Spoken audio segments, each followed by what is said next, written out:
All right, let's watch the Ben Shapiro on personal responsibility. Imagine you're back in kindergarten, playing in the sandbox with other children. Each of you have your own permanent allotted space inside the sandbox to do anything you want. One day, the kindergarten teacher announces a sandcastle building competition. You have 1 hour to build it, and to get a prize, the sandcastle has to be taller than 1 meter. The clock starts and you get to work.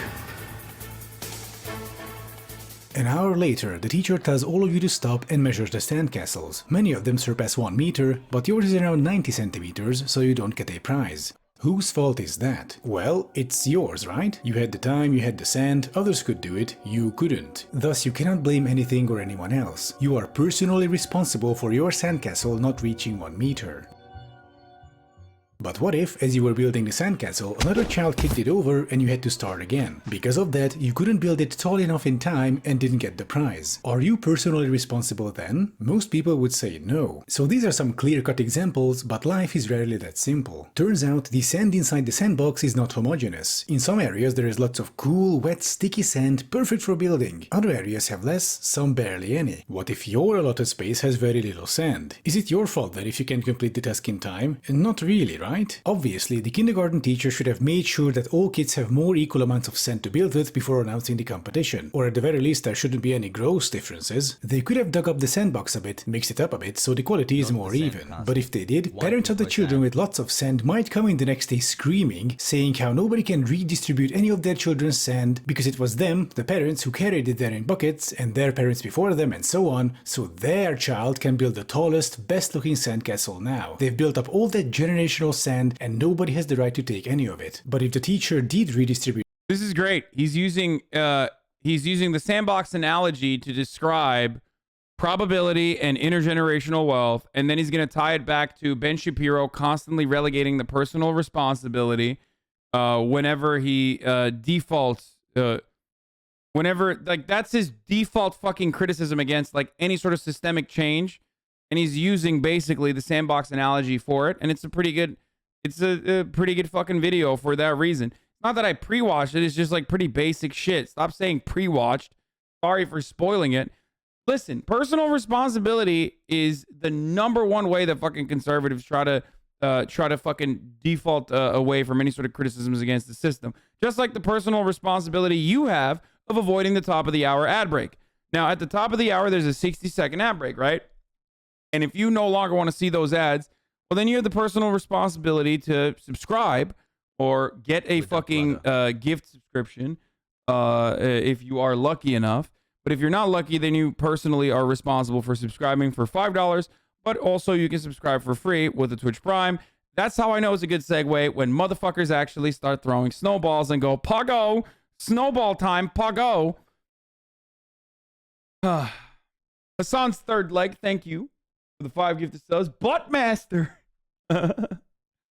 And Alex Dax XT for the 5 gifted subs. Jolene Cujo with the 5 gifted subs as well. Anyway, here's the ad break now.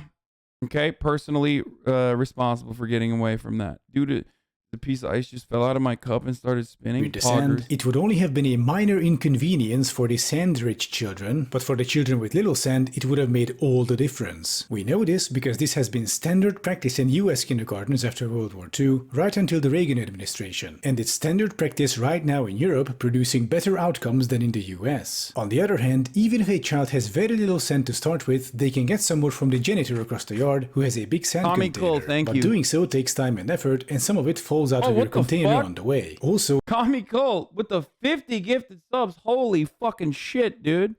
I didn't even see. I just saw like Kami Cole gifted and I was like, oh, sick. 50 big ones. the janitor doesn't give the same amount to everyone. If you have a study badge, he generally gives you a lot. If you don't, you get much less. But the thing is, in US kindergartens, you can only get a study badge in exchange for a lot of sand. In European kindergartens, most children get study badges for free. For many US children with little to no sand to start with, a study badge is not an option. They are stuck with running back and forth between the sand container and the sandbox, carrying only smaller amounts in a toy bucket. What little they have is further diminished by them having to rent the playset, which contains the aforementioned toy bucket. If they don't want to rent a playset, they can always buy one, but especially in urban kindergartens, playsets are sold for exorbitant amounts of sand, thus are completely unaffordable for most children. They have to rent the playset, meaning they can only fill the toy bucket up to 2/3, half, or even 1/3 at a time. The rest is taken by the owner of the playset as rent. These owners are other children who then use the sand you give them to build their own sandcastles. Thank you, Anonymous, for the 100 gifted subs. Jesus Christ. There's a lot, dude. Anonymous is like, yeah, I got the fucking best sandbox. You know what I'm saying? Time to fucking gift it. Time to gift some of that. Yes, it is Macaulay Culkin.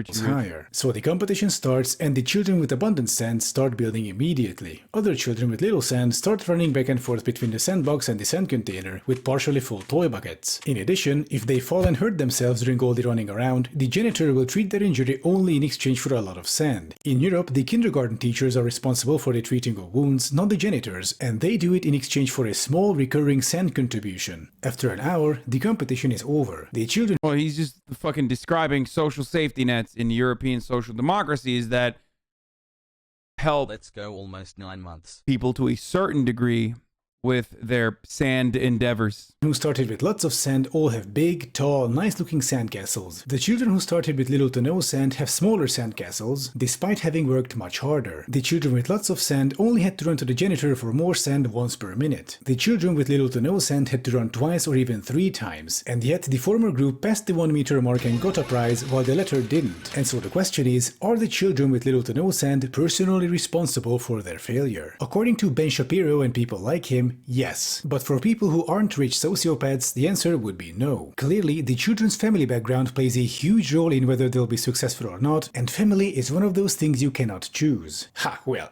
excuse me, liberal, let's say a child is born into a poor family, let's say very poor, very, very poor. Why doesn't the child just leave their family and get adopted by a richer family? They consider me sort of a widget in whatever ideology they're pushing, or they're considering the value of systems or not systems, but you sort of end around that. And I think that in many ways, that's what members of the left find so threatening, is because if you're a member of the left and you believe that all individuals are essentially just the outgrowths of institutions, and therefore that all change by individuals is going to be insufficient, and that it must be societal change that creates individual change, you're a threat, because you're telling people, well, you know, the systems can certainly get better, but the main threat to you is you. And that is a deeply threatening message to people. And if people find fulfillment in that message, then the left really does have a problem, because if people start improving their lives within the system and not blaming the system for their problems, and instead recognizing that they can improve their lives, that's what members of the left hate most of all. You know, you talk about in the book, Jordan. This is so fucking stupid, dude.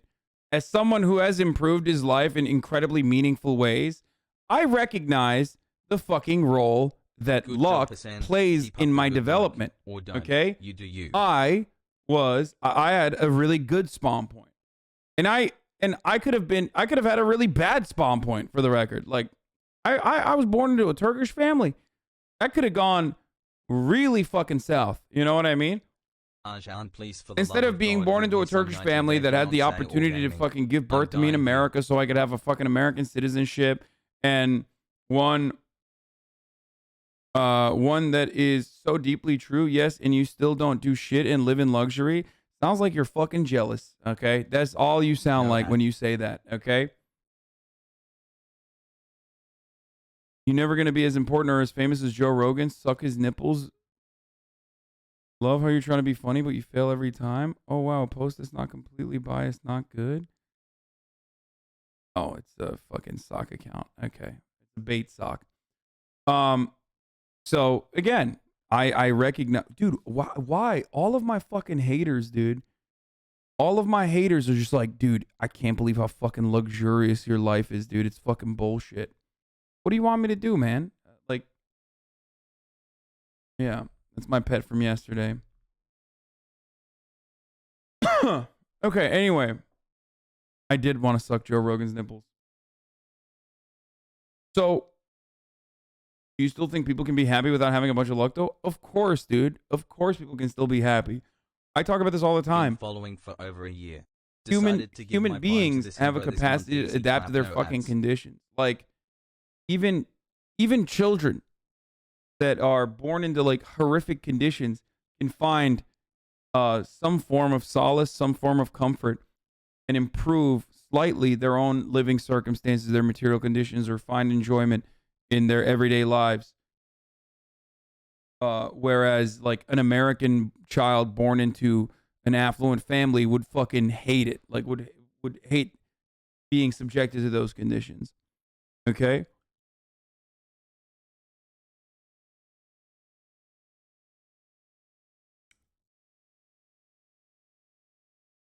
So is that a form of cope? No, it's just like my point is always about like offering people the opportunity to be happy.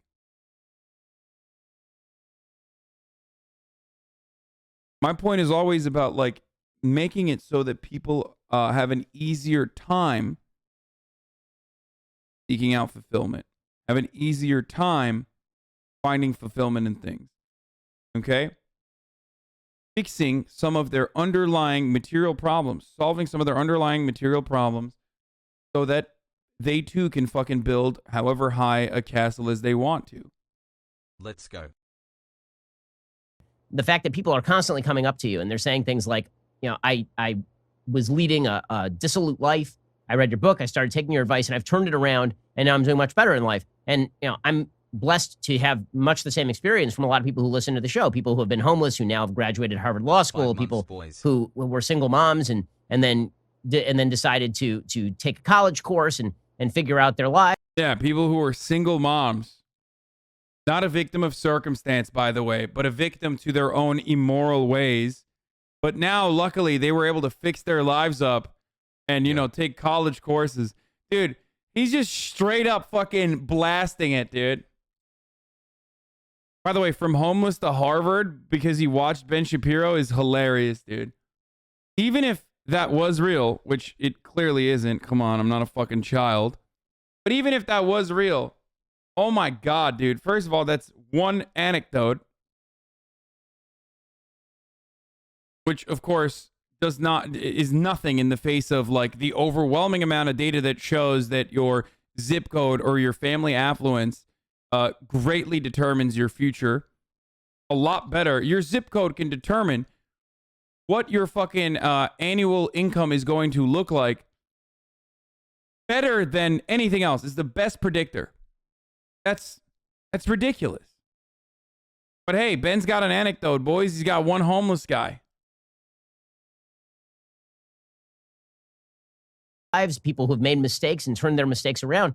And to me, those are inspirational stories. I think that because those inspirational stories exist, that I think is why people find you to be such a threat. It's because so many people are inspired by the stuff that you say and change their life individually without putting all of their ire and focus on a system. Dude, it's so stupid. This idea that like the left hates success is one of the most annoying fucking strawmans. Even though there are actually annoying leftists who themselves behave like that strawman. Like, I hate to admit it, but the left does suck on that same fucking reactionary dick all the time and jump to that exact same fucking conclusion that reactionaries ascribe to them. Okay?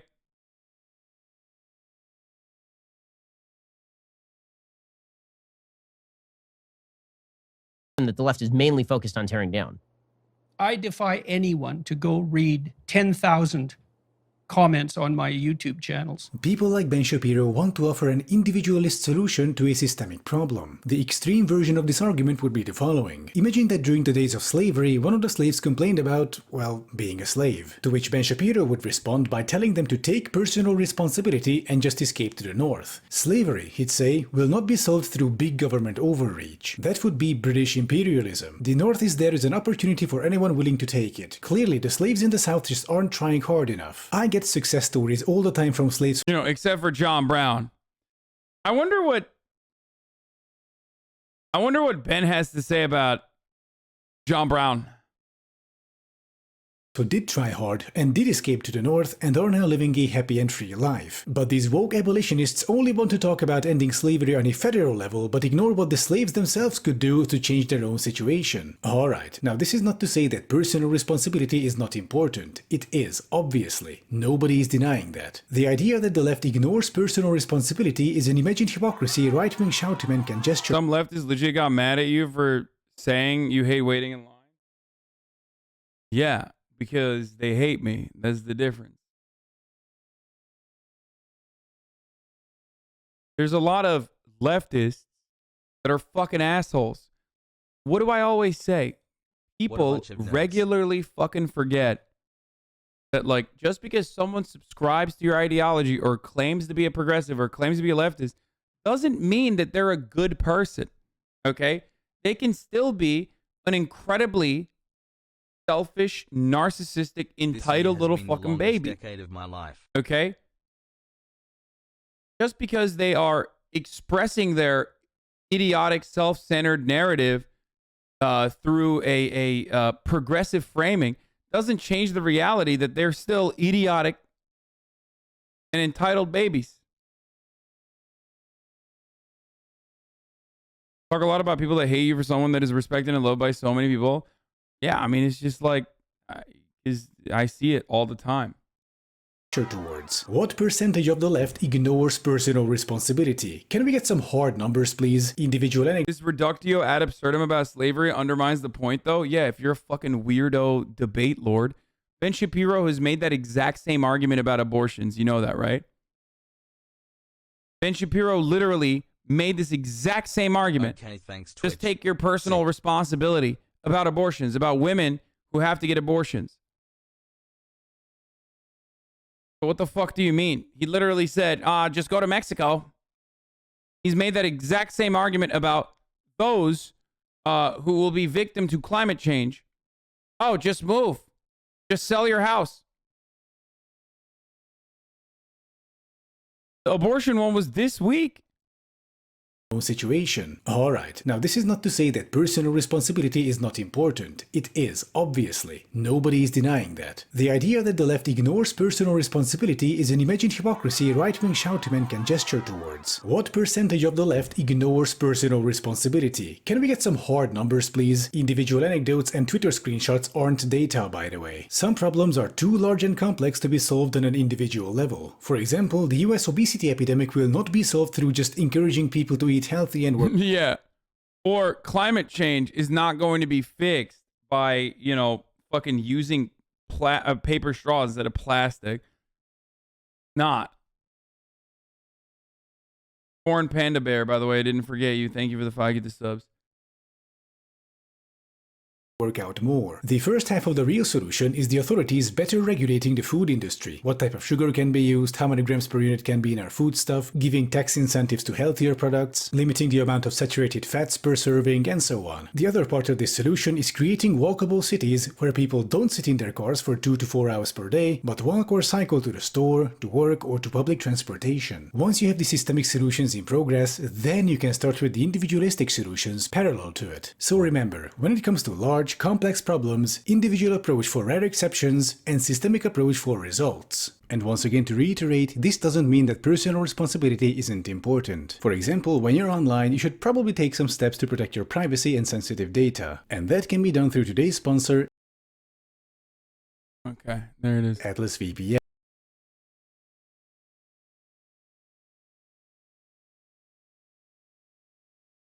Careful civil engineering, communism, what? I am hungry, yes. It's literally your job to give your educated opinion on the falsehood of personal responsibility and merit, and people are upset about this? No, people are just upset. Or people are upset and then they are directing it towards me. Okay? I don't think that people are upset because I say the things I say. I think they're more so upset. They're just more so upset. I don't know how else to describe